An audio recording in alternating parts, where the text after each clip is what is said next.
എൻ്റെ പേര് ധർമ്മേന്ദർ. പേര് കേൾക്കുമ്പോൾ തന്നെ നിങ്ങൾക്കൊരു ഇതുണ്ടാവും, ഇതൊരു ഉത്തരേന്ത്യൻ പേര്. സത്യം തന്നെയാണ്. കാരണം ഞാൻ ജനിക്കുന്നത് പഞ്ചാബിൽ, അപ്പോൾ ആ പഞ്ചാബി പേരിട്ടത് അച്ഛൻ. എനിക്ക് ജോലിക്ക് പോകാൻ പറ്റാത്ത അവസ്ഥയായി. അവസ്ഥയെന്ന് പറഞ്ഞാൽ ഞാൻ എഴഞ്ഞിട്ടാണ് ടോയ്ലറ്റിലേക്ക് പോയിരുന്നത്. എൻ്റെ കാലുമെന്ന് ഇങ്ങനെ ഈ പാമ്പിൻ്റെ പടം പൊഴിയണ മാതിരി ഇങ്ങനെ പൊഴിഞ്ഞു പോവുമായിരുന്നു. അതൊക്കെ ഇളകുമ്പോൾ നമ്മളെ സ്കിന്ന് വലിയുമ്പോൾ സ്കിന്ന് പൊട്ടിയിട്ട് ചോര വരിക. ആ കാലിൻ്റെ പഴയ ഫോട്ടോ കാണിച്ചാൽ ഞാൻ കാണിച്ചു തരാം. ഇന്ന് എൻ്റെ കാല് നോക്കുമ്പോൾ, പക്ഷെ ഞാൻ ഈ കാര്യമൊന്നും വീട്ടിൽ അറിയിച്ചിട്ടുണ്ടായിരുന്നില്ല. അപ്പോൾ എൻ്റെ അനിയൻ്റെ അടുത്ത് ചോദിച്ചു, എപ്പോഴും റൂമിൽ തന്നെയാണ്, എന്താ ജോലിക്ക് പോകാത്ത ചോദിച്ചു. അവൻ സൗദിയിലാണ്. അപ്പോൾ ഞാൻ പറഞ്ഞാൽ ഇങ്ങനെ പ്രശ്നം, അവനൊരു ഫോട്ടോ അയച്ചു കൊണ്ടാകും. ഞാനിവന് ഫോട്ടോ അയച്ചു കൊടുത്ത് ഇവൻ ആകെ അന്തം വിട്ടു എൻ്റെ കാല് കണ്ടിട്ട്. എന്നിട്ട് അവൻ ഭാര്യയ്ക്ക് എൻ്റെ മൂത്ത മോൻ അയച്ചു കൊടുത്തു, എടാ അച്ഛൻ്റെ കാല് കണ്ടോന്നു.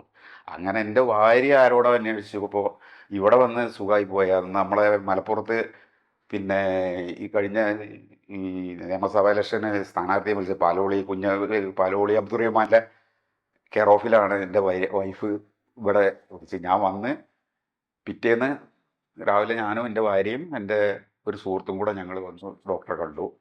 എൻ്റെ അടുത്ത് പറഞ്ഞു, പിന്നെ ഇതൊക്കെ അത്ര വലിയ വിഷയമൊന്നുമില്ല, പിന്നെ ആദ്യം നിങ്ങൾ ചികിത്സയ്ക്ക് തയ്യാറാവുന്നു, എപ്പോഴാണ് വരേണ്ടത് ചോദിച്ചു. നിങ്ങൾക്ക് എപ്പോഴാണ് വരാൻ പറ്റുമെന്ന് ചോദിച്ചു. ഞാൻ പറഞ്ഞു നാളെ തന്നെ വരാം. അല്ലെ ഞാൻ പറഞ്ഞാൽ ഒരു ദിവസം കൂടി കമ്പനി കൂടി നടക്കാമല്ലോ കൂട്ടുകാരുടെ കൂടെ, നാളെ കഴിഞ്ഞ് വന്നാലോ, ആയിക്കോട്ടെ എന്ന്. അങ്ങനെ വന്ന് ഇവിടെ അഡ്മിറ്റായി. ഒരു ദിവസം രാത്രി വന്ന് അഡ്മിറ്റായി. പിറ്റേന്ന് ട്രീറ്റ്മെൻറ്റ് തുടങ്ങി. ട്രീറ്റ്മെൻറ്റ് തുടങ്ങിയെന്ന് പറഞ്ഞാൽ എനിക്കിതൊരു ആശുപത്രി കിടന്ന ഫീലല്ല ഇവിടെ വന്നില്ല. കാരണം ഈ പുള്ളിയെ ശരിക്ക് ഒരു കൗൺസിലിങ്ങും കൂടി എനിക്ക് തന്നിട്ടുണ്ടായിരുന്നു. ഒരു മനഃശാസ്ത്രം പഠിച്ചിട്ടുണ്ടോ എനിക്ക് സംശയമുണ്ട്. കാരണം നമ്മൾ വേറെ ചിന്തയിൽ നിന്നൊക്കെ അങ്ങനെ മാറുക. കാരണം നമുക്ക് നാട്ടിൽ വന്നു കഴിഞ്ഞാൽ കൂട്ടുകാരെ കൂടെ ഒക്കെ ഇറങ്ങി നടക്കുക, വെള്ളമടിക്കുക, കമ്പനി കൂടെ ഇതൊക്കെയാണ് പരിപാടി. ഈ 21 ദിവസം എനിക്ക് വേറൊരു ചിന്ത ഉണ്ടായില്ല. രാവിലെ എഴുന്നേൽക്കും, രാവിലെ 4 മണിക്ക് പയ്യൻ മരുന്ന് വെക്കും. മൂപ്പര് ഫസ്റ്റിൽ വന്ന് ചോദിക്കും, ധർമ്മമായിട്ട് എത്ര ടോയ്ലറ്റ് പോയി എന്ന് ചോദിക്കും. അതുവരെ ചോദിക്കും ഭക്ഷണങ്ങൾ പിന്നെ കഴിച്ചോ, ഇന്നലെ എത്ര ചപ്പാത്തി തിന്നു. അത്ര നമ്മൾ ഭക്ഷണത്തിൻ്റെ കാര്യത്തിൽ, ഭക്ഷണം എന്ന് പറഞ്ഞാൽ പഥ്യത്തിലുള്ള ഭക്ഷണം നമ്മൾ ഒന്നും ഞാൻ വാങ്ങിച്ച് കഴിച്ചിട്ടുമില്ല. ഞാൻ ഇവിടുന്ന് മുടി മുറിയാൻ വേണ്ടി മാത്രമേ ഒന്ന് പുറത്തു പോയി, അതും പിന്നെ ഡോക്ടറെ പെർമിഷനിൽ. ഡോക്ടറെ വീട്ടിൽ നിന്നാണ് എനിക്ക് ഫുഡ് തന്നിരുന്നത്.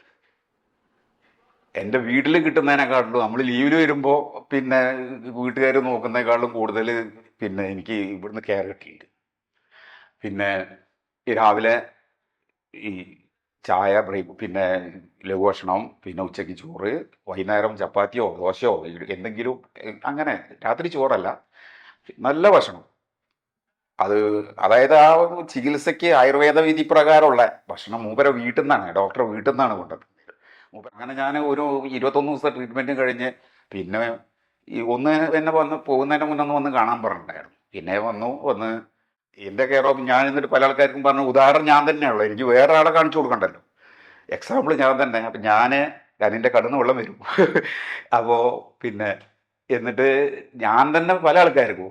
എന്നിട്ട് എൻ്റെ അടുത്ത് ഞാൻ അലിലാൽ ഹോസ്പിറ്റലിൽ പോയപ്പോൾ ബിനു ഡോക്ടർ എൻ്റെ അടുത്ത് ചോദിച്ചു, എന്നെ നല്ല പരിചയമാണ് പുള്ളിക്ക്, ഇത് പിന്നെ എന്ത് ട്രീറ്റ്മെൻറ്റ് എടുത്തു ചോദിച്ചു. അപ്പോൾ അങ്ങനെ ആയുർവേദം. ഞാൻ അലോപ്പതി ഡോക്ടറായിട്ട് ഇവിടെ ഇരുന്നിട്ട് ഞാൻ ആയുർവേദത്തിന് പോകാൻ പറഞ്ഞു ശരിയല്ലല്ലോ, ഞാൻ അതുകൊണ്ട് പറയാണ്ടിരുന്നു, നന്നായി ചെയ്തതെന്ന് പറഞ്ഞു. എങ്കിലും പിന്നെ പഥ്യം ഡോക്ടർ പറഞ്ഞു പഥ്യമൊക്കെ കണ്ടിന്യൂ ചെയ്യാം.